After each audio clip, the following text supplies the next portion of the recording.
Bom, pessoal, essa é uma série de vídeos que a gente teve uma ideia de fazer, eu e o Bruno, e a gente vai tentar articular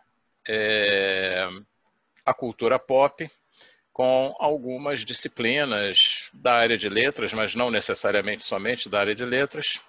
Então vamos falar de história em quadrinho, vamos falar de filme, de série e tal, sempre com um pé em alguma coisa que possa despertar o interesse para alguém pesquisar alguma coisa, ler alguma coisa a mais do que aquilo que simplesmente está na história, em quadrinho, ou no filme, ou na série, ou seja lá o que for, tá? Então, o Bruno Vieira, ele vai começar com esse primeiro vídeo nosso, tá? Não somos youtubers, então deve ter uma porção de problema, mas aí isso não vem muito ao caso, né? Com E certeza. ele vai conduzir, aí eu vou piruando algumas coisas para a gente deixar a coisa mais informal. Então esse primeiro vídeo seria chamado de As Lendas Arturianas nos Quadrinhos dos X-Men. Para quem curte X-Men, vai ser bacana. Para quem não curte, vai ser uma oportunidade de procurar saber quem são os X-Men, que é bastante interessante a história deles. Bruno, vai lá que está contigo. Quando você precisar da tela, me avisa que eu libero aqui. Zé, você estava falando aí de X-Men, do pessoal que não conhece, né? Eu acho meio difícil não conhecerem os X-Men. Talvez não conheçam os quadrinhos. E agora é a melhor fase para quem não conhece começar a ler. Porque a editora aqui no Brasil ela fez um negócio muito legal. Ela acabou com todos os títulos e colocou tudo num gibi só. Então, não tem como você fugir da narrativa. E é como se estivesse dando um reload. Recomeçando as histórias dos X-Men. Você está lendo? Eu li aquela transição, é do Hickman, né? Que foi ele que escreveu e continua escrevendo, né? Uhum. E foram 6 ou 12 edições, esse aí mesmo. E aí eu tenho tanta coisa para ler e para acompanhar que aí eu deixei esse de lado. Mas tá legal? Bom, eu estou gostando muito do X-Men, Marauders, Excalibur e Novos Mutantes. Novos Mutantes, para mim, tá pecando só na parte do desenho, né? Mas quem é fã, Zé, se fosse boneco de palitinho, Vai estaria curtir. dentro. Mas o que está me surpreendendo mesmo é o Excalibur. Agora, aproveita aí, Bruno, contextualiza, porque, por exemplo, para quem não sabe, né, quem está assistindo, eu sempre, eu considero o Bruno o especialista em X-Men para tirar dúvidas que eu sempre terei. Então, eu entendo pouco de X-Men, que eu não acompanho demais os X-Men. Contextualiza aí para a galera, porque o que eu sei é que teve muitas fases, tem vários grupos, inclusive esse Excalibur seria a Liga da Justiça Britânica dos X-Men, mais ou menos, não é isso? Sim. E agora, isso começou agora? Esse Excalibur começou agora? Isso tá dentro dos X-Men? Como? Diz aí para Na verdade, eles nós. não começou agora, não. A nova equipe, ela é completamente diferente. Ela tem alguns personagens da equipe anterior, mas ela é completamente diferente na pegada da questão usar clássicos da literatura como pano de fundo para as narrativas acontecerem. A equipe original era feita pelo Noturno, Lince Negra, Capitão Britânia, a Megan. Depois eles acabaram e agora com a reentrada do Hickman, eles reformularam a equipe e começaram a interligar ela junto com a ideia das lendas arturianas. Uhum. E aí tá muito legal, Zé, porque você pode estimular o teu aluno a, após ler aquele quadrinho, pesquisar e ler mesmo o King Arthur. Deixa eu compartilhar para você aqui algumas imagens que eu acho que valem a pena Antes, serem deixa eu vistas. só fazer um lembrete que quem está assistindo pode não saber, né? Mas o Bruno e eu, nós somos professores universitários, então a gente dá aula de algumas disciplinas na área de letras, né? Ele é mais da parte da literatura, né? Língua inglesa também. Eu um pouco língua inglesa, linguística, tradução e tal, mas as nossas disciplinas sempre se encontram em alguma coisa. Então, é só para as pessoas não acharem que a gente está improvisando em cima da coisa, porque o que a gente vai falar é embasado. Depois a gente deixa referências lá embaixo do vídeo. Até na descrição fica a referência dos livros que nós usamos, que a gente lê. Fica anotado, hein? Já fica anotado. Vai lá, tu quer compartilhar a tua tela? Vai lá. Bom, Zé, pela primeira capa, você já vê aquela questão da presença da espada, não é? Uhum. Da roupa da Capitã Britânia, que até então não era a Capitã Britânia. Quem era o Capitão Britânia era o irmão dela. Essa de roxo, né? Essa de roxo, isso aqui mesmo. Tá. Bom, eles mantiveram o nome Excalibur, e quando eu peguei para ler pela primeira vez, eu falei, bom, é óbvio que eles não vão manter o nome e não manter a equipe anterior, a formação anterior. Eles têm um propósito aí. E aí, no decorrer das histórias, eu pude perceber que eles estavam usando as lendas arturianas para montar as narrativas. Uhum. E quando a gente fala Excalibur, é claro que a gente lembra da espada na pedra, que é um grande equívoco, tá, Zé? Na verdade, a Excalibur foi a segunda espada do rei Arthur. A primeira espada, que era a espada da pedra, foi que ele tirou. Depois, em batalha, essa espada foi danificada e aí a Vivienne, se eu não me engano, Vivienne, que é a Dama do Lago, entregou para ele Excalibur. E detalhe, no quadrinho, olha, eles mantiveram o mesmo tipo de desenho da espada na pedra. Isso ficou interessante, Zé, porque você pode trazer essas referências pop que nós temos da pedra com a espada dentro, até, por exemplo, nos Vingadores. Lembra daquele martelo do Thor que eles estavam tentando puxar? É uma referência àquele que é digno conseguirá empunhar a espada. Ali, quem era digno conseguiria empunhar o martelo. Só que vale a pena lembrar, Zé, que a Capitã Britânia ela não usa a espada da pedra. Mas ela é que tira a espada da pedra? Não, quem tira é o irmão dela. Tá. E aí ele tem que renunciar a essa espada porque ele ficou corrompido espiritualmente. Então ele tem que botar essa espada para frente. Só que ela não usa a espada do Excalibur, nem a espada da pedra. Ela usa uma adaga psíquica, uma espada psíquica que ela mesmo tem. Isso aí eu acho muito interessante da gente pensar o quanto essas armas, esses elementos, eles se repetem ao longo das narrativas de quadrinhos e muitas das vezes a gente nem percebe. Tu sabe de cabeça quem está nessa capa? Quais são os personagens? A verde aqui é a Capitã Britânia de roxa, verde e amarela é a vampira, o grandão aqui atrás é o Apocalipse, que tem um papel fundamental, Zé, nessa coisa do revival da magia, o Gambit, a Jubileu, e tem um bebê também nessa equipe. Tá. Esse Apocalipse é aquele que era inimigo de todo mundo? Sim, sim, porque agora todo mundo vive numa mesma ilha, na ilha de Krakoa. Certo. É impossível harmonia entre todos os mutantes. Só que o Apocalipse, ele começa a perceber que o local, o extramundo, né, que é o local onde a equipe Excalibur toma conta, ele é propício para você abrir um portal. E ele quer abrir esse portal, mas ele não fala para ninguém por que dessa abertura de portal. Então agora ele é do bem. Até que se prove ao contrário, ele é do bem.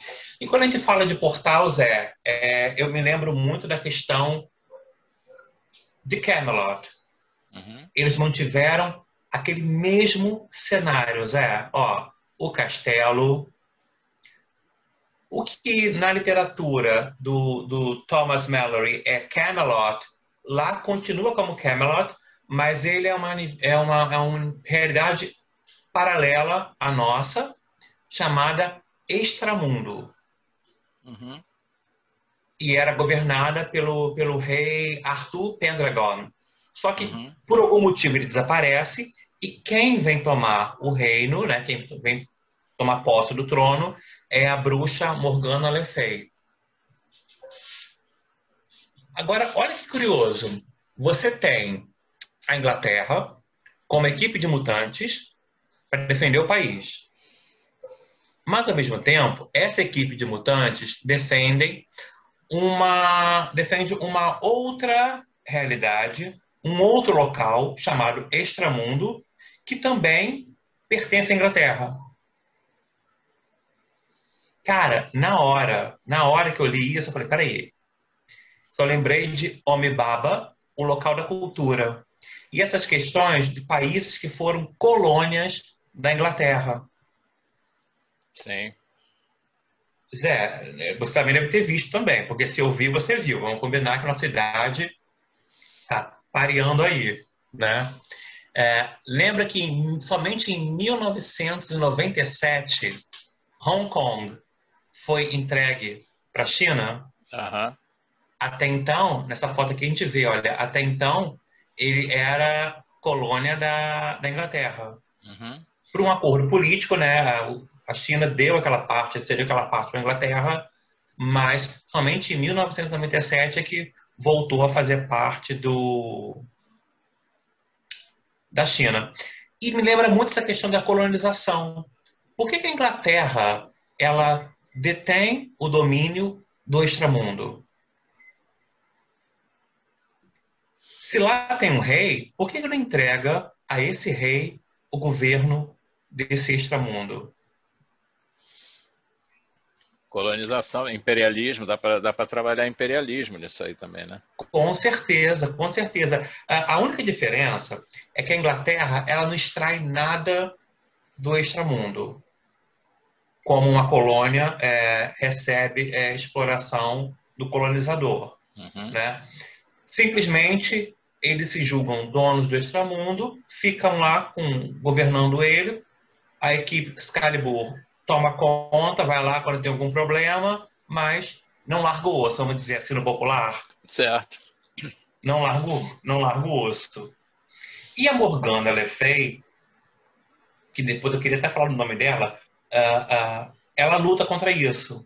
No jeito dela, mas o que ela luta. Só voltar aqui rapidinho, quando a gente fala do Homem Baba, ele é indo-britânico, um autor indo-britânico, e ele fala justamente desses desdobramentos do pós-colônia. O que ficou marcado nesses países que foram colonizados pela Inglaterra? Será que o indivíduo que nasceu nesse país que foi colonizado, quando ele vai na Inglaterra, ele se sente pertencente àquele local? Será que a cultura local dele foi dizimada 100%? Ou ele vai estar sempre em processo de transição cultural, uma vez que ele experimentou essas duas culturas de forma maciça, né? A do país dele e a do país que colonizou o país dele. Então, vale a pena dar uma lidinha nessa obra aí do Homem Baba. A gente bota nas referências lá depois. Uma pergunta de curiosidade. Onde tem Morgana Le Fay, tem Merlin. Ele aparece? Zé, ele aparece, só que não esqueça a regra. A figura da mulher feiticeira é sempre maléfica. O Merlin, ele é tido como um bom feitor aí. Entendi. O bruxo, né, o feiticeiro, ele é geralmente tolerável, aceitável, né, no mundo dos super-heróis, como alguém do bem. Agora, a feiticeira, olha, a gente tira pela Wanda, né, Zé? Certo. A Wanda agora virou um xingamento, não sei se você sabe. Não, sério, qual é a treta? Não? Qual é a treta? A treta é que tem um mutante chamado Exodus que ele dá aula para crianças na ilha de Krakoa, né? E sempre que ele termina a aula, ele conta um pouquinho sobre os feitos que deram errado da Wanda, da feiticeira Wanda. E ele está incutindo nas crianças a usarem o termo Wanda como xingamento. Essa Wanda é a Feiticeira Escarlate. Feiticeira Escarlate, é ela mesma. Tá. Então você percebe, olha, a Iliana Rasputin, que é uma feiticeira do limbo, ela é uma super heroína, uma ótima capitã de defesa de Krakoa, mas todo mundo sempre tem um pé atrás com ela. Por quê? Porque ela detém um negócio que os mutantes não detêm até hoje, que é a questão da magia. A magia que elas detêm ainda é muito, vamos dizer assim, difícil de ser decodificada ou entendida ou controlada pela grande maioria dos mutantes.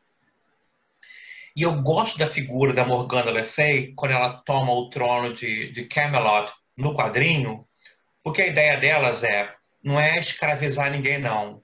A ideia dela é a seguinte, olha só, se a Inglaterra não explora nada daqui, se geograficamente o extramundo não está junto da Inglaterra, por que nós ainda somos obrigados a ser submisso a eles? Por que eles ainda dominam a gente? E a ideia dela é justamente pedir independência, né, conseguir independência do extramundo em relação à Inglaterra, que tem tudo a ver com colônias, né, Zé? Entendi. Agora, uma curiosidade, a Morgana faz parte dos X-Men, do Excalibur, ou ela é Não, separada? ela é separada, ela Tá, faz parte do extramundo. tá, tá. Eu gosto que a Morgana, ela tem um plano muito interessante, Zé, que ela opta em pegar em aliados para lutar a favor da independência do extramundo, só que ao invés de ela pegar um aliado do extramundo, ela pega um aliado que mora na Inglaterra, Tá. um inglês. E isso aí é fantástico, porque é como se ela usasse um elemento do colonizador para minar as bases daquele local e assim conseguir a independência. Isso é interessante, né? E isso articula muita coisa, porque tem a literatura britânica, tem a história britânica, tem a história britânica recente. É interessante. Por acaso aparece Avalon? Falando, ficou sendo o nome desse castelo que está aí na tela. Pô, legal, hein? Esses nomes todinhos do Rei Arthur, eles mantiveram, Zé. Tá. Isso Por isso que eu tô me te falando. lembra. Isso me lembra aquela série, As Brumas de Avalon. Brumas de Avalon. As lendas arturianas, né, bom, eu vou falar do Rei Arthur, La Mort d'Arthur, do Sir Thomas Malory. Uhum. Ele produziu tantos spin-off, tantos desdobramentos, que os personagens do tipo Merlin já tem seriado sobre ele mesmo, já tem quadrinhos sobre ele mesmo, já tem histórias, narrativas dele mesmo. As Brumas de Avalon, a Morgana por si só já ganhou também vida fora. Lancelot já ganhou vida fora da história mainstream, né? Da história tradicional e canônica. Outro detalhe aqui a gente vê, olha, a gente tem aqui o Capitão Britânia já convertido em servo dela. Eu gosto muito dessa coisa, da mulher dominatrix. Uhum. Né? Repara que ela usa corrente, ela tem uma roupa sensual, não é? Isso E a aí ideia isso já leva para uma ideia para um outro vídeo, hein? O já, BDSM nas histórias em quadrinhos. Ó, tem que ir anotando esses negócios, hein? mas repara, Zé, porque na verdade, se a gente está falando de sexo, a gente está falando de poder, tá? Não tem como É. desassociar. Não Uhum. tem como desassociar. Mas repara, Zé, que ela usa uma corrente no pescoço dele. Sim. Ao mesmo tempo que dá aquela pegada sexual, ela está dizendo ali, olha só, ele me obedece, ele é meu escravo. Ele é rei aqui, no extramundo comigo, só que ele está um nível abaixo de mim.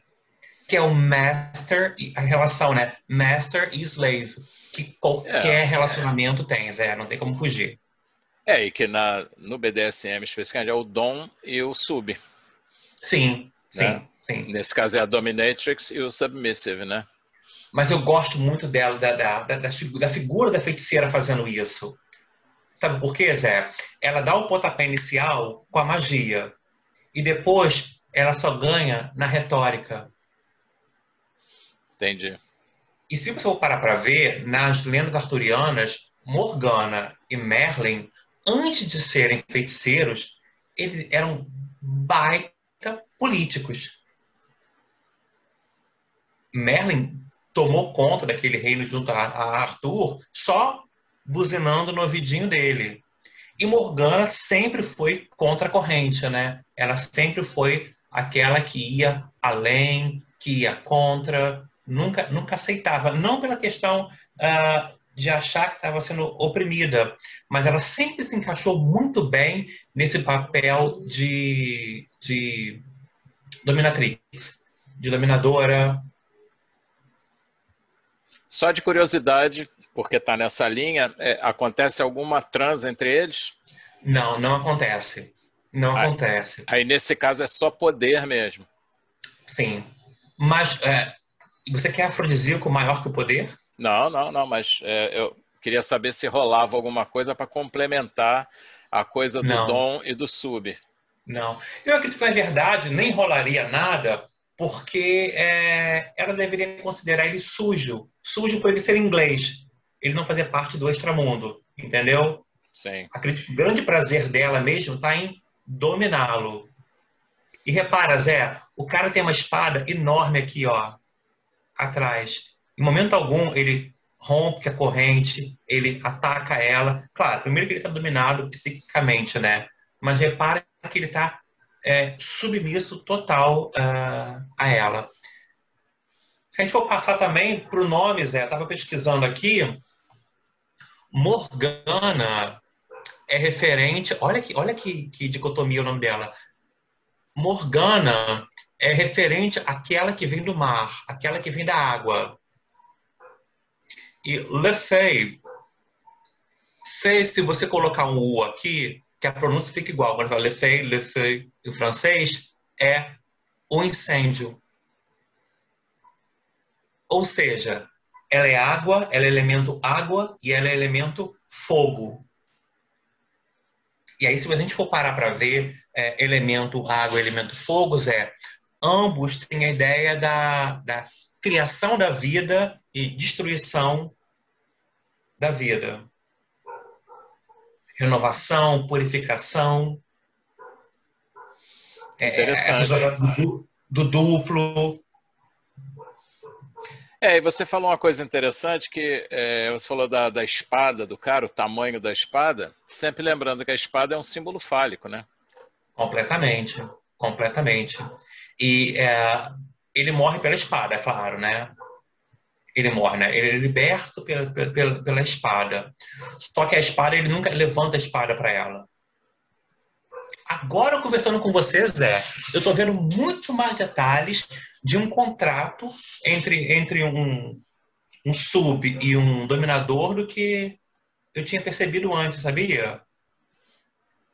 Eu estava me atentando muito à questão da vestimenta, dos acessórios, mas tem algo intimamente ligado aí.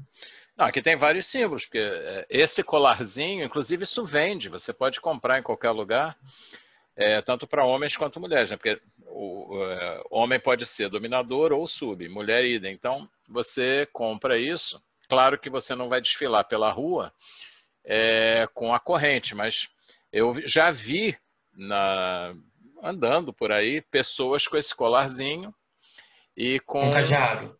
Não usam o cadeado para não ficar muito na pinta, mas vem a argolinha. Então, talvez tenha muita gente que use esse colarzinho com a argola porque acha bonito, né?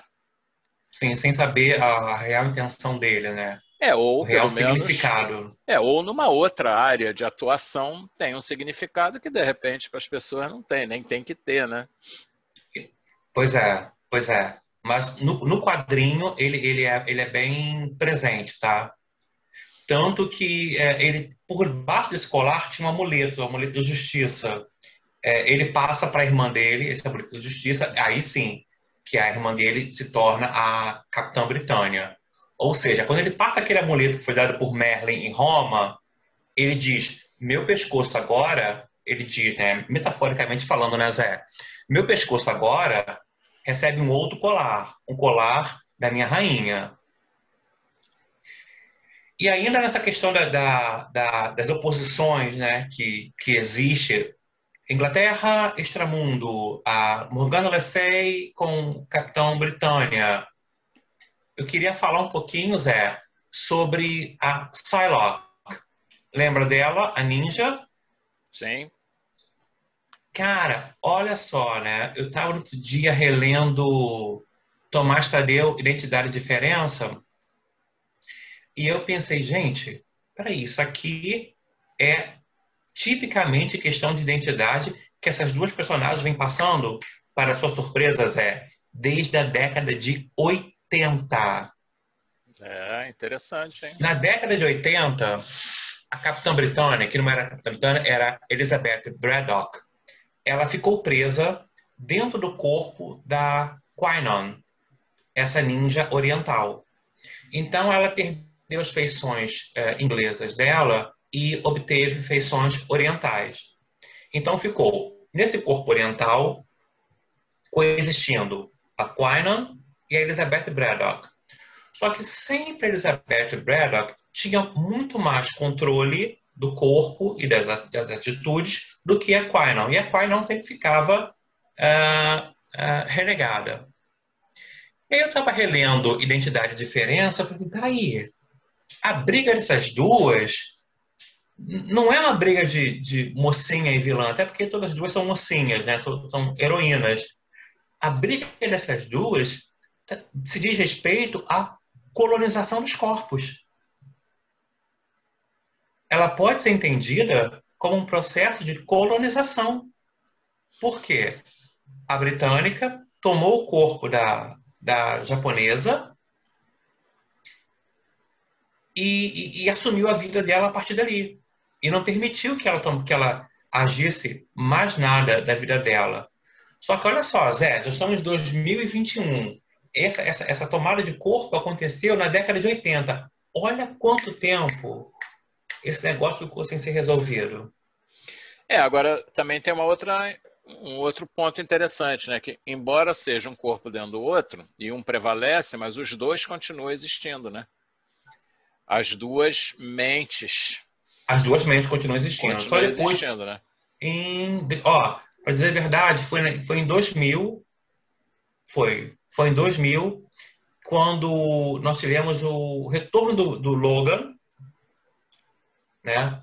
Sim. É que a Psylocke conseguiu separar o corpo dela do corpo da Elizabeth Braddock.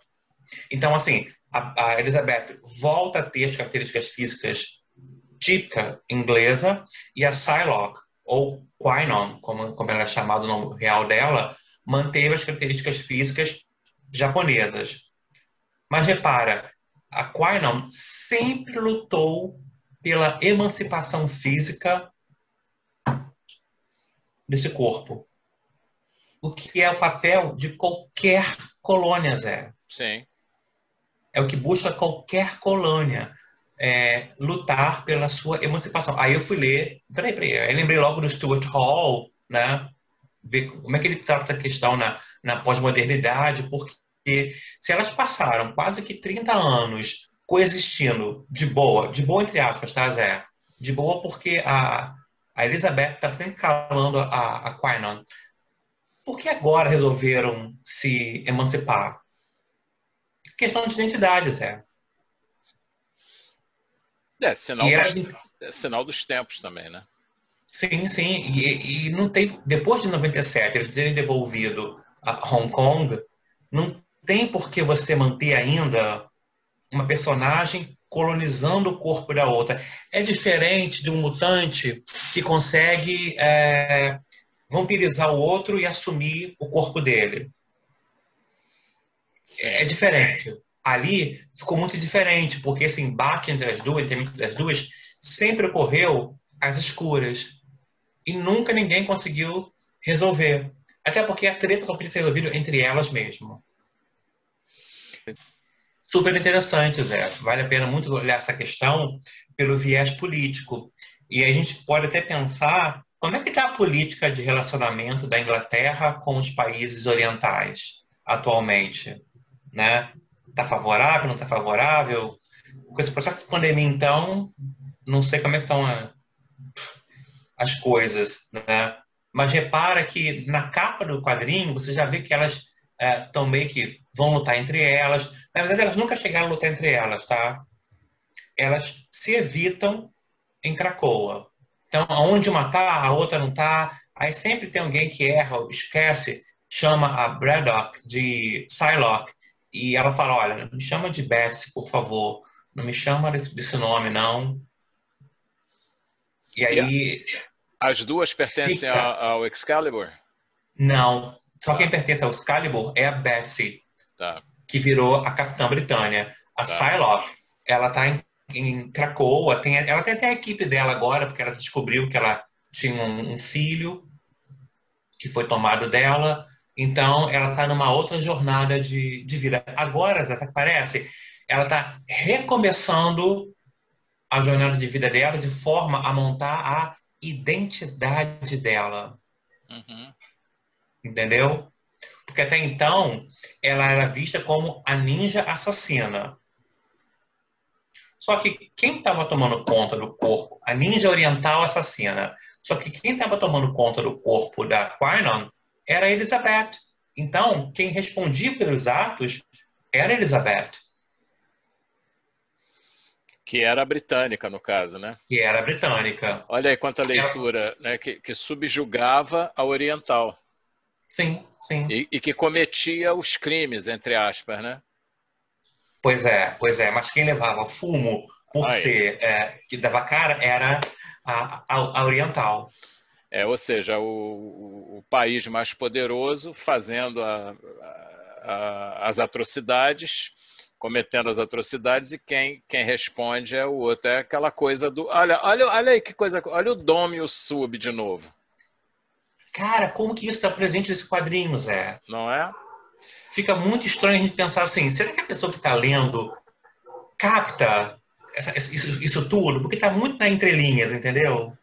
Pois é isso que eu acho interessante no quadrinho, porque você vê, uma infinidade de gente diz que quadrinho é coisa de criança. Pode até ser Pode até criança ser. para adolescente, mas você Uhum. vê que é que nem o Pequeno Príncipe, você pode ler de várias Perspectivas, perspectivas formas de entendimento. de acordo com a tua idade e o teu conhecimento de mundo e a tua maturidade.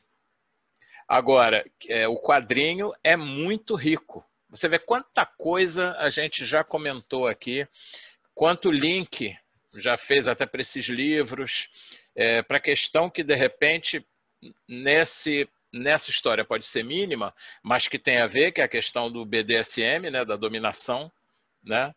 E o curioso é que naquela foto que você mostrou, não sei se de repente tu pode voltar, é interessante essa daí, se você olhar, ele está todo coberto.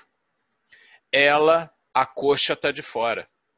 E você vê que não é uma coisa apelativa, você vê, o decote dela não é apelativo, quer dizer, ninguém vai reclamar de objetificação do corpo dela, mas fica bem claro que essa coxa é uma coxa feminina.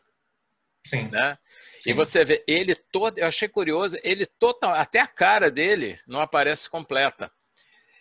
Mas ela deixa bem claro, olha aqui, isso aqui é uma mulher que está segurando essa corrente, meu querido.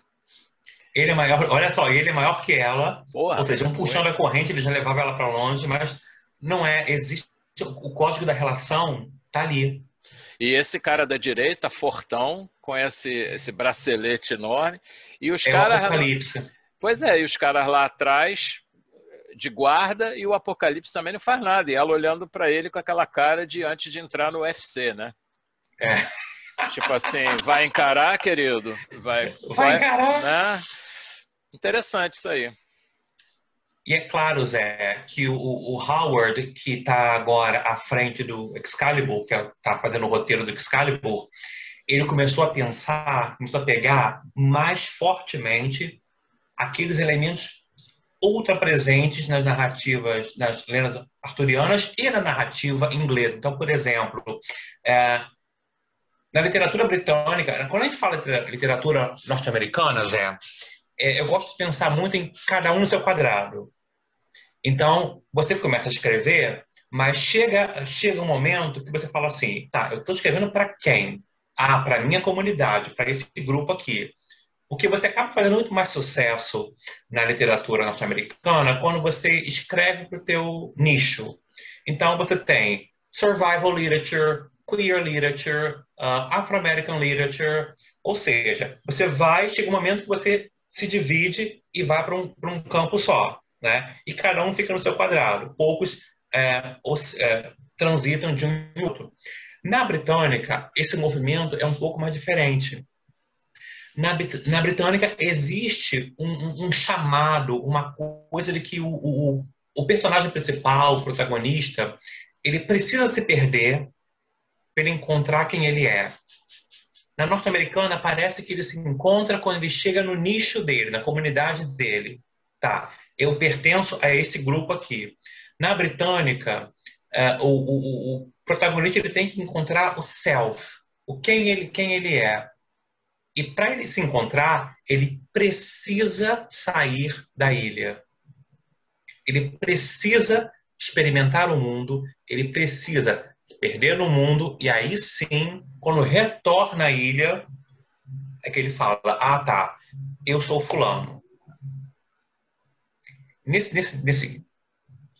ideia, né, de você sair, se perder no mundo, a Elizabeth Braddock, ela foi para os Estados Unidos, começou a fazer parte dos X-Men, e vez ou outra ela voltava lá na Inglaterra para ver o irmão, para viver alguma aventura lá com eles, coisa e tal. Mas o que eu gostei aqui é que na hora que ela recebe o título, né, de Capitã Britânia, ela fala, olha, nós temos que voltar para o nosso QG, para o farol do Excalibur, da antiga equipe. Uhum. Então você tem a presença da viagem marítima, você tem a presença daqueles seres mitológicos, aquáticos, que queriam derrubar o barco. Por qual motivo? Sem motivo nenhum. Na verdade, o motivo é não deixar que esse protagonista retorne à ilha e encontre quem ele é. E feche o ciclo dele como herói, feche o ciclo dele de autodescoberta, de autoconhecimento. A questão do farol, Zé, que é muito importante, que é aquele que sinaliza, aquele que mostra o caminho a ser seguido, é aquele que auxilia alguém que está perdido a se encontrar. Você repara que esse padrão ele se repete na literatura britânica em várias narrativas. Você tem uma quebra, por exemplo, quando você bota o Erin Fogodó, que esses caras estão literalmente perdidos ali. Mas ele já é modernismo, pós-modernismo. Ele é modernismo, tá? Então já estamos falando de outra coisa. Mas Arthur tem que voltar para Camelot ou para Avalon. O Harry Potter tem que voltar para Hogwarts. O Beowulf tem que voltar para a terra dele. Ou seja, todos os heróis britânicos costumam fazer esse movimento de retorno para quando retornar. Você tem o Beowulf condecorado como herói por ter destruído os monstros. Você tem o Harry Potter condecorado como o mago mais poderoso de Hogwarts. O rei Arthur retorna também como o rei que triunfa em todas as batalhas. Você tem a presença, Zé, olha, da mesa redonda. Me lembra muito a Távola Redonda. Uhum. E essa coisa do redondo, Zé, ela é muito presa à questão da igualdade de todos ali. A brotherhood, que é a irmandade. Que você sabe que não tinha, né? Essa ideia de brotherhood, não, ela é falha.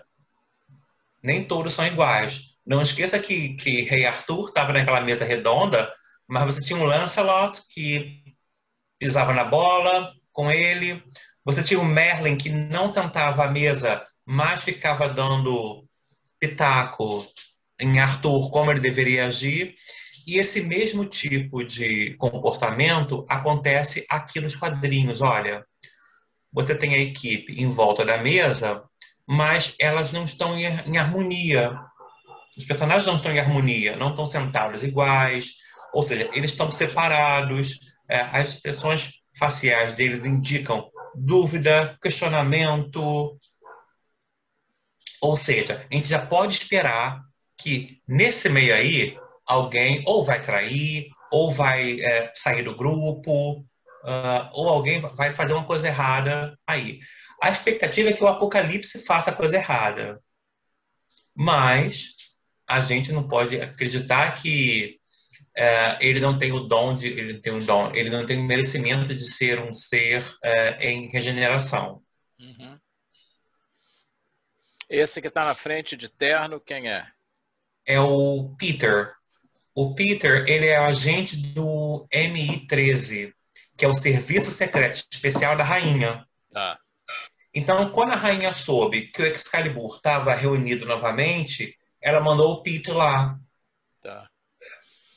E Aí, essa flor tem a ver com a flor de Krakoa? Não tem uma sim, flor sim, lá? porque por ser um farol mágico, Krakoa floresceu nessa ilha também. Entendi. E aí o portal de Krakoa abriu aí. E é bom você falar de magia, né? Deixa eu só finalizar aqui, olha, a presença de outros monstros também, quando eles abriram o Extramundo, alguns monstros invadiram também a realidade, vamos dizer assim, a nossa realidade, né? E eles tiveram que dar uma controlada nesses monstros. E aí você me pergunta assim, Bruno, peraí, mas a Betsy estava lá em Cracoa, de boa, ah, morando nos Estados Unidos, por que que ela não continuou lá? Porque existe um negócio chamado unbelonging, que é uma sensação de todo mundo que uma vez foi colonizado sente quando ele sai do país dele. Então, por exemplo, a, a, a Qui-Gon se sente completamente não pertencente lá em Cracoa. Por quê? Porque ela nunca partilhou de estar presente nos Estados Unidos, ela nunca partilhou de estar numa ilha com mutantes. Embora ela viveu nos Estados Unidos desde a década de 80, junto com a Elizabeth Braddock. Então, essa sensação de unbelonging traz um incômodo muito grande. Foi o incômodo que deu a Elizabeth Braddock, que ela falou, olha, uma coisa, eu vou deixar a Psylocke aqui na ilha e eu vou voltar para a Inglaterra. Vou dar uma visita pro meu irmão, e aí quando ela vai lá visitar ele, ela percebe que, ela descobre, né, que ele está preso a Morgana, e ela recebe o título de Capitã Britânia para lutar em nome da Inglaterra. É interessante que você falou. Pode ficar aí mesmo. Você falou uma coisa da questão da ilha. Acho que até no livro do Alex ele fala nisso. Alexander Meirelles. É esse É, aqui, olha. Literatura inglesa para brasileiros. pois ele tem um capítulo aí que ele fala da como é que se É o diz? capítulo inicial. É o primeiro capítulo da ilha, não é? É o da ilha, que a ilha é algo extremamente importante para os britânicos, né? A E ilha mesmo é o símbolo. é o símbolo. E tem uma coisa curiosa que algumas coisas que não são ilhas, mas são tratadas como, por exemplo, aquela primeira imagem que tu mostrou, onde tem o castelo do Extramundo, é uma ilha. Esse farol aqui, ele é uma ilha. É a Capitã Britânia aqui pulando do barco, não é isso? É ela mesma. Ela está voltando para a ilha e os caras não querem deixar. Aliás, deixa eu fazer um parênteses, eu mais lá na frente vou falar das viagens de Gulliver. É mais ou menos isso aqui, porque começa com um naufrágio e tem os monstros do mar, o perigo marítimo querendo segurar. Então isso tudo tem a ver com... e a própria Távola Redonda, a mesa é uma ilha. Sim. Né? Então, isso é uma articulação interessante com a questão do povo britânico, né? Esse valor que nego dá. Hogwarts é uma ilha, digamos assim.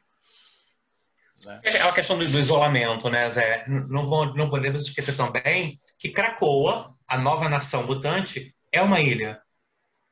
Sim. É uma ilha. Krakoa é literalmente uma ilha, né? É uma ilha sapiente, Sim. né?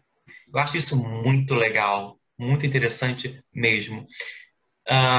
Por fim, Zé, uma das coisas também que eu percebi que o Howard está fazendo nos quadrinhos do Excalibur é trazer essa coisa do onírico, da magia. Você usou essa palavra alguns minutos atrás.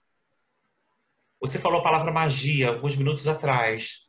E aí eu me lembrei justamente disso daqui. Olha aqui o Merlin Aham. e a Roma, eles aparecem no sonho para o Capitão Britânia e pede para ele escolher entre a espada da pedra ou o amuleto da justiça. E é claro que ele escolhe o amuleto da justiça, como o Capitão Britânia, não violento, ele escolhe o amuleto. Né? Você tem aquele bebezinho que estava aqui, olha, no colo da Jubileu, que é um humano. Quando ele adentra o extramundo, ele se transforma num dragão. Pô, E não tem uma explicação. Simplesmente explicação assim: magia. Magia. O Howard ele está trazendo muito disso da questão da magia explicar o fantástico.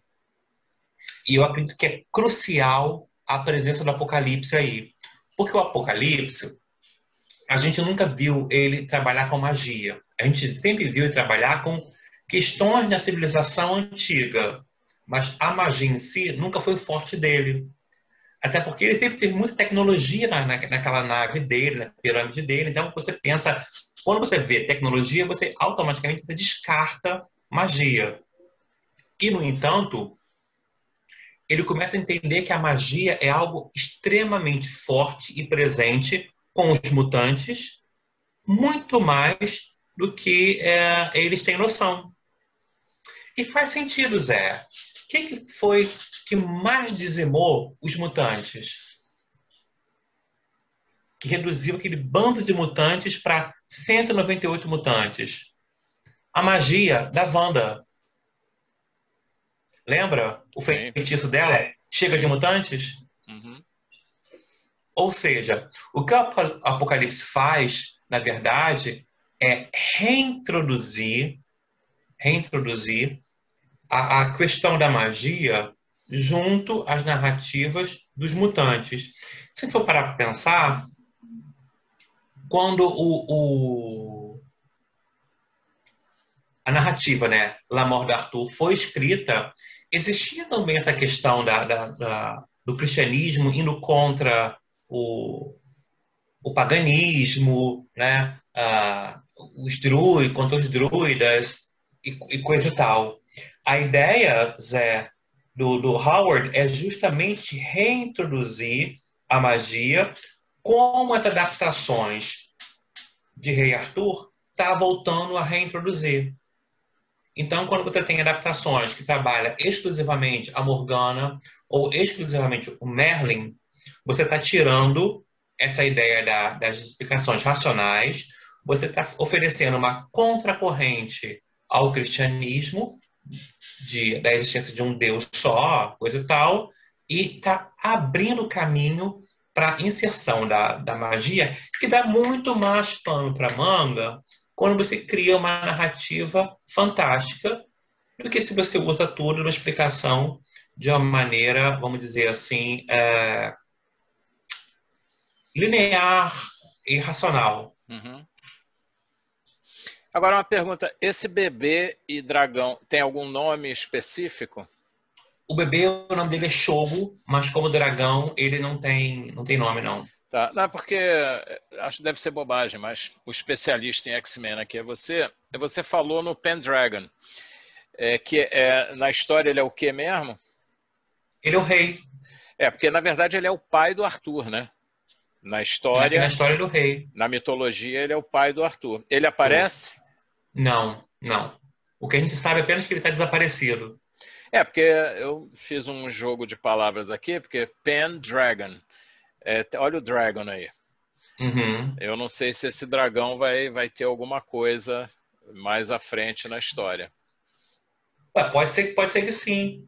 Até porque a figura do dragão ela é altamente recorrente nas narrativas de fantasia, né? Sim, Então, pode ser que ele apareça assim. é interessante. Eu acho bem interessante a gente começar a observar o quanto o Howard está popularizando o clássico La Morte d'Arthur nos quadrinhos. Porque, por exemplo, você tem os druidas ou druidas, já encontrei as duas pronúncias, né? Tem uns que botam acento, outros que não botam acento.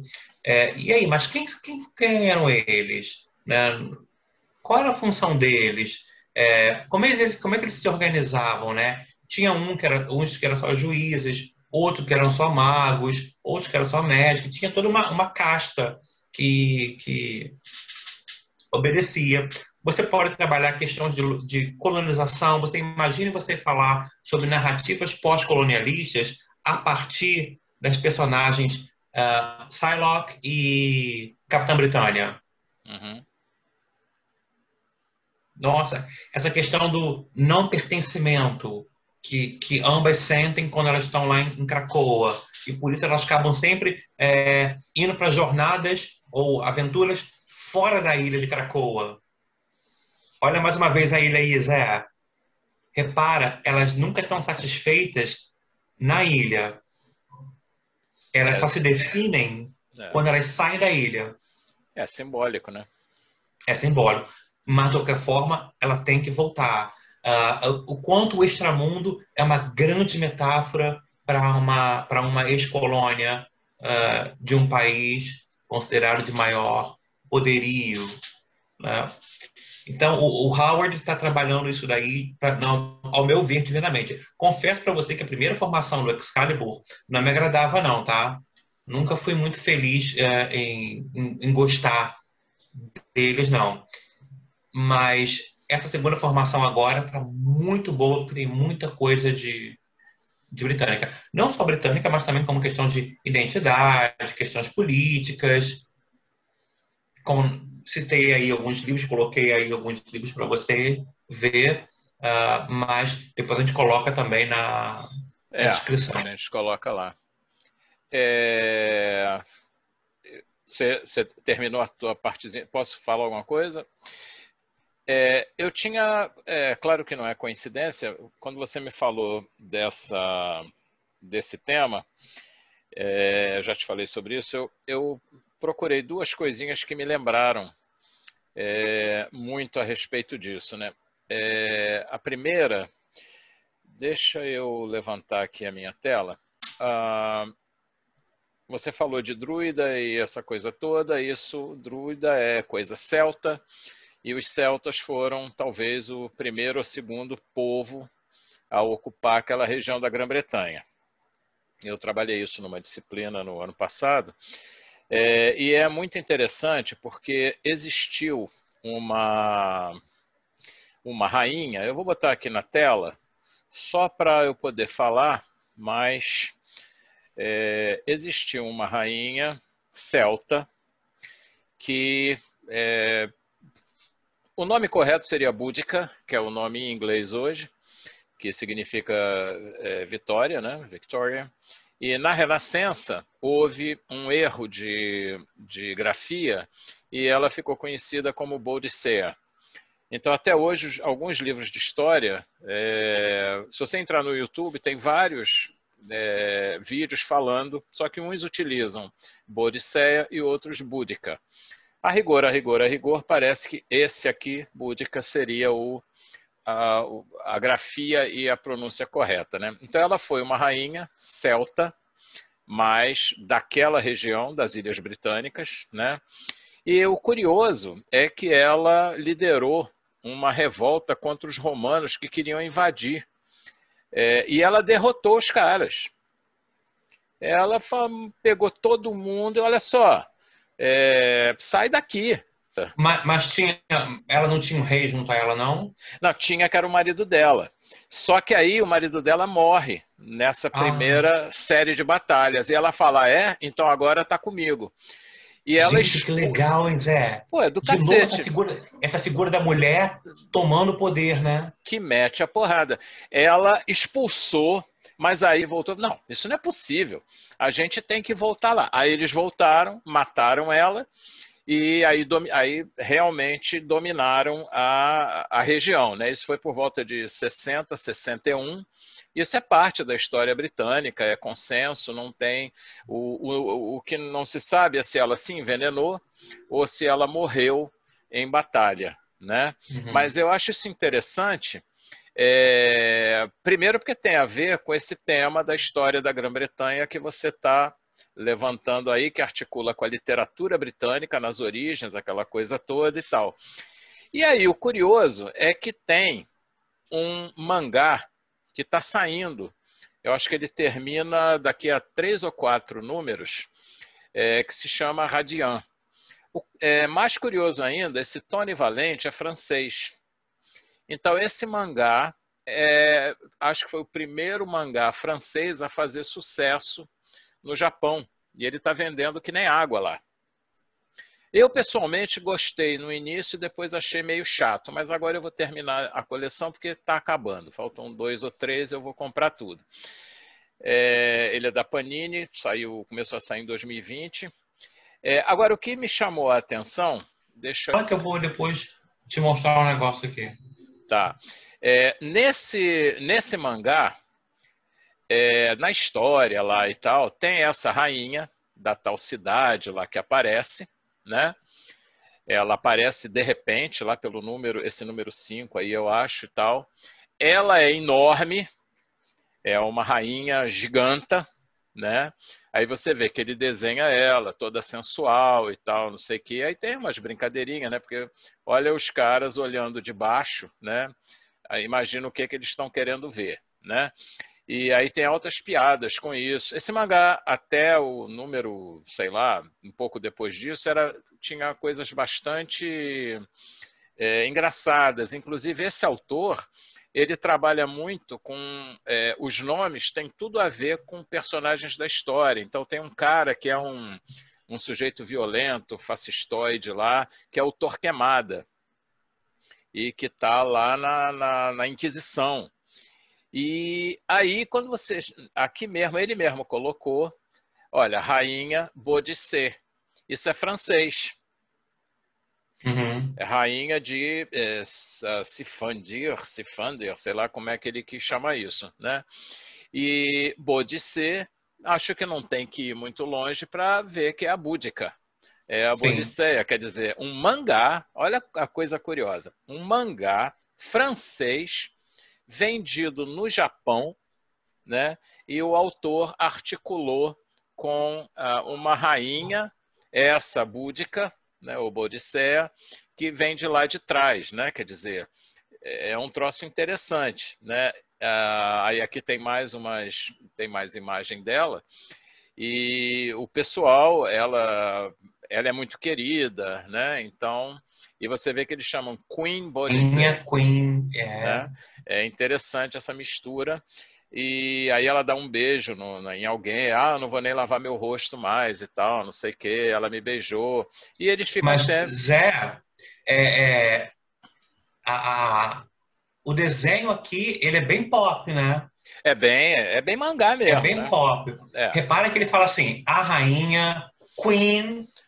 Vocês mantiveram o nome, né? Sim, sim. E na cultura pop, toda mulher poderosa, ela é chamada de Queen. Sim, sim. Repara só, sim. né? E aí, aquela coisa do fan. Eu não vou lavar meu rosto. Ela me beijou, coisa e tal. Esse quadrinho aí, Zé, tá me lembrando muito os desenhos desse aqui, ó. Holy Avenger. Holy Avenger, brasileiro. Do Marcelo Cassaro e a Érica Awano, não é? Awano, Se você sim. der, não é? Sim, tá me lembrando muito, muito, muito esse quadrinho aqui. Holy Avenger. Teve uma reedição, acho que em 4 volumes de capa dura, acho que esse aí é um deles, né? que reúne a obra completa. Deixa eu ver aqui. Eu não lembro. Isso aí, talvez, não sei se você sabe disso, mas isso começou como um RPG na internet, nos primórdios da internet, né? Sim, sim. Depois virou história em Tem. quadrinho, saía em gibi. E esse aí é o Aqui capa não dura, não diz. é? Não, esse é o É o capa dura. Ele capa deve, dura, grossão. Ó. ele é um dos volumes, acho que são 3 ou 4. Volume um, é isso mesmo, ó, volume um. Tá vendo? Quem me Então, deu esse aqui de presente foi um ex-aluno que gostava muito de RPG, de jogos de internet, coisa e sim, tal. E aí, foi o Gabriel Santos, sim. né? Aí quando eu Esse li, eu também falei, cara, que legal, olha, é, Zé. é, ela é uma caçadora, né? Uma coisa assim. Sim, sim, sim. É, E aí ela volta para a questão da magia, né? Tem a questão da magia, tem umas pitadas de humor, sim. que eu Isso não sei te aí, dizer isso aí se é fez um obrigatório ou não é. sucesso.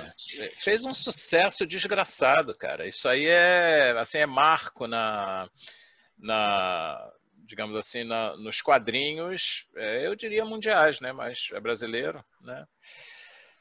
Sim, sim. E isso aí é muito Outro interessante. também, outro também que me lembrou, quando você mostrou esse daí, Zé, foi o Terma e Roma. Termas Romanas. São Também seis. são dois volumes, são graphic novel com dois volumes, Não, tem mais. né? São 6 ou Tem mais? Eu 7. só tenho esses dois aqui. Não, é curto, mas são 6. A não ser que essa daí seja uma edição mais compacta, né? Então, É, eu fiz na época. Muito legal. Eu vou falar disso aí no nosso próximo vídeo. sim. Só mostrar aqui pro pessoal o desenho, como é que é. Né? E o que eu gosto delas é que é o seguinte, você tem um quadrinho e nesse meio período aqui, né, entre uma história e outra, você tem umas explicações Sim. extremamente enriquecedoras. E aí você Históricas vê o mesmo. desenho, ó, Uhum, bem parecido, os uhum. traços com o que a gente estava vendo aqui. Essa questão histórica é muito interessante. Vale muito a pena você articular esse tipo de literatura, de arte, né? Quadrinho que eu considero uma oitava arte, aí para outro vídeo, né? Com saber universal, com saber de mundo, né? História de mundo. Na verdade, Agora, é catalogado como a nona arte, né? O quadrinho é a nona nona, arte, é a a nona arte, nona. Quem ficou com a oitava arte, você sabe? Eu não posso te garantir, não sei se foi cinema ou fotografia. Eu tenho essa relação. Cinema não é a sétima arte? Eu não sei, cara. Eu sei que o Ih, gente, quadrinho é a nona. alguém fez um upgrade de posição aí. Não, mas o quadrinho é a Então, nona, que o pessoal cadê a nona? sempre Agora, fala. Zé, você falou alguma coisa de Gulliver's Pois é, Travel. é agora. Deixa eu voltar para cá. Eu já E, fiquei curioso já. não, olha só. Essa daqui é a Rainha Bodicéia.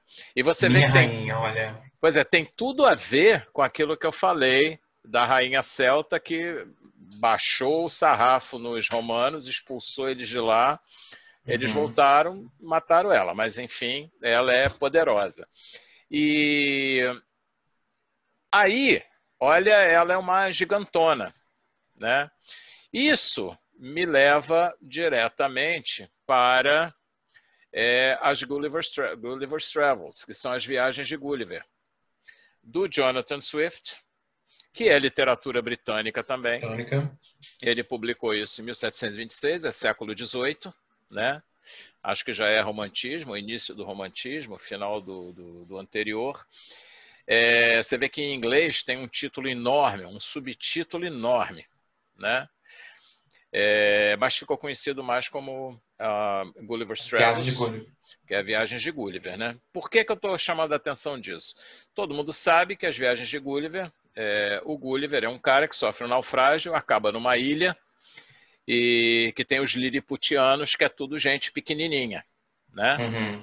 Então aí você pode articular com uma série muito antiga, que era Terra de Gigantes, e tem tudo a ver com a tal ilha. É por isso que eu falei naquela tua imagem do cara dela, da capitã Britânia pulando do barco, né? Provavelmente vai chegar em alguma ilha, que é mais ou menos como Uhum. começa a história de Gulliver. Aí um cara chamado Milo Manara, né, que é o maior desenhista, digamos, de mulheres e sensuais e coisa dos quadrinhos, ele inventou a Gullivera. Ele A versão pegou, feminina de Gulliver. exatamente, feminina e bem erótica, né? Isso está dentro dos Uhum. quadrinhos eróticos. É. Eu não vou nem mostrar as imagens do quadrinho, né? Esse é volume único, saiu aqui pela Pixel Edioro, né, em 2006, mas é italiano, lá saiu antes. Então você já pode ver quem é a Gullivera e o estilão dela. E olha aqui os liliputianos.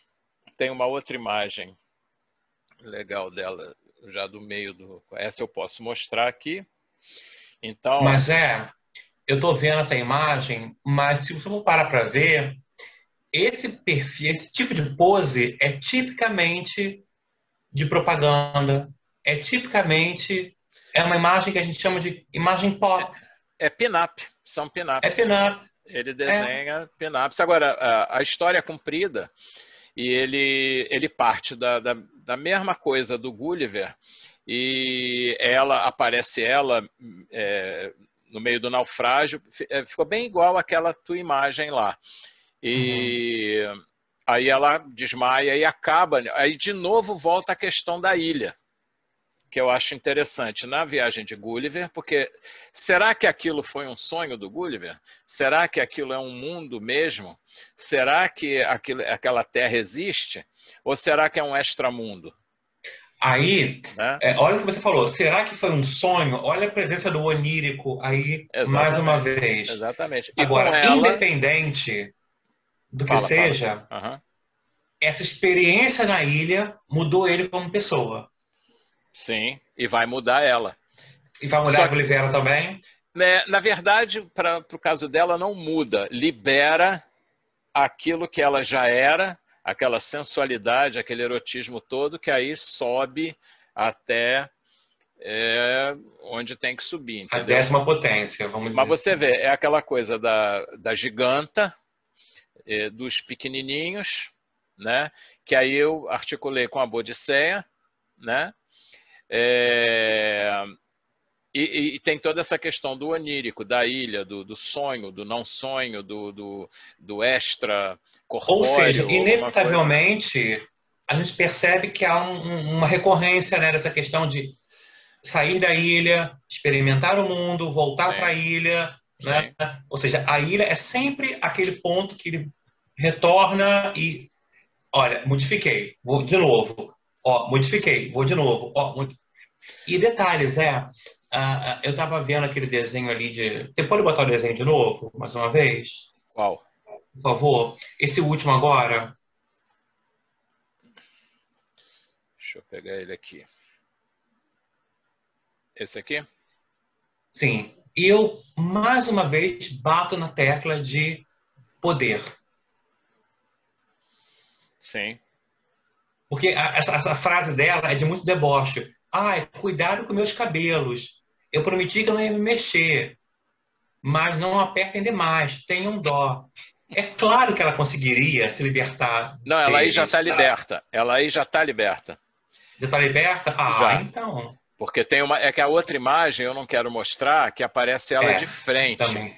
Sim, então não vale a pena. Como se a câmera estivesse no meio das pernas dela, né? Não Então, vale a pena. Mas se você aí. parar a pensar, ela está brincando com essa questão do poder aí. Tá, ela arrebentou tudo. E depois Ela ela. sabe que ela é E o poderosa. engraçado nessa Gulivera é que depois ela interage com as pessoas e todo mundo fica amiguinho, tá entendendo? Inclusive ela da rainha, e ela apaga o incêndio lá no castelo da rainha. É muito interessante. Quem puder ler isso Uhum. aí, é legal ler as viagens de Gulliver e depois ler a Gullivera. Agora, o detalhe é que Gullivera é quadrinho erótico, ou seja, Não é para qualquer leitor. não, e é exposto mesmo, é explícito, entendeu? Então é 18 plus. É.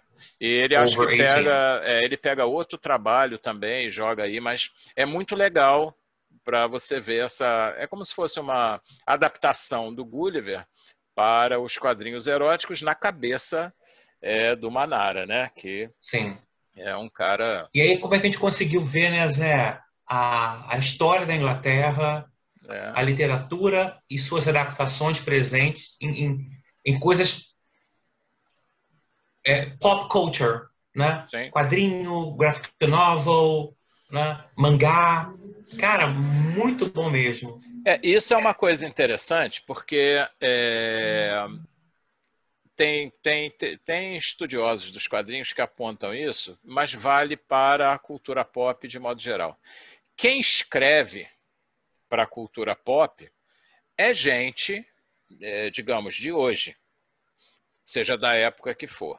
Mesmo a coisa futurista, ela retrata quem está vivendo num determinado momento, né, da sociedade, né, numa cultura Uhum, X, num país X, seja lá o que for. uhum. E aí tem as ideologias daquele momento, você tem aqueles sonhos de futuro, né? Mas tem sempre alguém que está presente ali escrevendo. Então é interessante você ver até nos detalhes aquilo que a gente falou da dominação, do BDSM, né? Por que o cara botou aquilo ali? Será que foi de graça? É só uma corrente, uma espada? Não é bem assim, né? Porque tem esses detalhezinhos. Claro, você precisa de mais maturidade, mais conhecimento de mundo para perceber. Mas o que me chateia um pouco é as pessoas dizerem que quadrinho é coisa de criança, ou que é uma subliteratura, que nem literatura né? Quando você pode encontrar tanta coisa e fazer articulação com tanta coisa, seja alguma disciplina que você está estudando, alguma área do conhecimento, né? Sim. Ou livros que você lê, né? Como Harry Potter, que você citou, por exemplo, né? Não é literatura canônica, mas você pode fazer. Mas são as adaptações, Sim, São obras que vão beber na fonte lá de trás sim, sim. dos clássicos, Então, né? acho que detectar essas referências nos quadrinhos, mas também por isso que lá no início eu falei que a gente, talvez nossos vídeos falem de série, de filme, de livro, não precisa ser só quadrinho, né? Mas as referências estão por aí. Agora, quantas delas a gente não perde porque a gente leu rápido ou não conhece aquela área? Então, por isso que eu acho que é interessante que no meio acadêmico fosse dedicado mais tempo para estudar os quadrinhos. Seja do ponto de vista que você quiser. Você dá aula de matemática, dá para estudar quadrinho com matemática, né? Uhum. Física. É o Flávio Calazans que tem uma obra chamada Os Quadrinhos na Sala de Aula. Eu não Eu sei. acho que Não, acho que é o Valdomiro Vergueiro e mais um grupo lá. eu tenho algumas coisas aqui, Zé.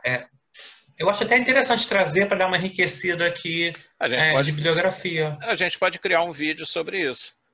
Pode criar um vídeo sobre isso? Então tá, É, tudo bem. Se eu não me engano, acho que é Flávio Calazans, sim, que ele fala o uso dos quadrinhos em sala de aula. pode ser. Mas tem um livrinho chamado Quadrinhos em Sala de Aula. Tem um do DJ Martins, que é A Educação Está no Gibi. Aí, fantástico, fantástico. E esse livro, Quadrinhos em Sala de Aula, ele trabalha assim, todas as disciplinas. Sim, Então ele escolhe um tema. Ele fala, então, por exemplo, como é que ele vai falar do Homem-Formiga para ensinar física? sim, Como é que você vai trabalhar o Hulk para ensinar química? sim. Né? Ele explica o conceito do GPS a partir do Hulk. Que o Hulk sempre sabe onde ele está, porque ele tem um chamamento na cabeça dele que chama ele para aquele deserto aonde ele nasceu, onde ele teve aquela explosão nuclear. Então ele sempre se localiza porque ele sabe aquele ponto como referencial. Olha que interessante. Editando, eu vejo. Ok, E ok. tem o meu próximo, que posso até anunciar já, que é o latim na cultura pop. Ah, Esse pode ser o próximo. E então é isso aí, Bruno. Obrigadão. Vamos continuar com essa puxa, obrigado pelo sériezinha. convite, hein? Não, vamos direto. Vamos fazer mais, vamos fazer mais. Tá certo. Abração, Zé. Tchau, tchau. Tchau.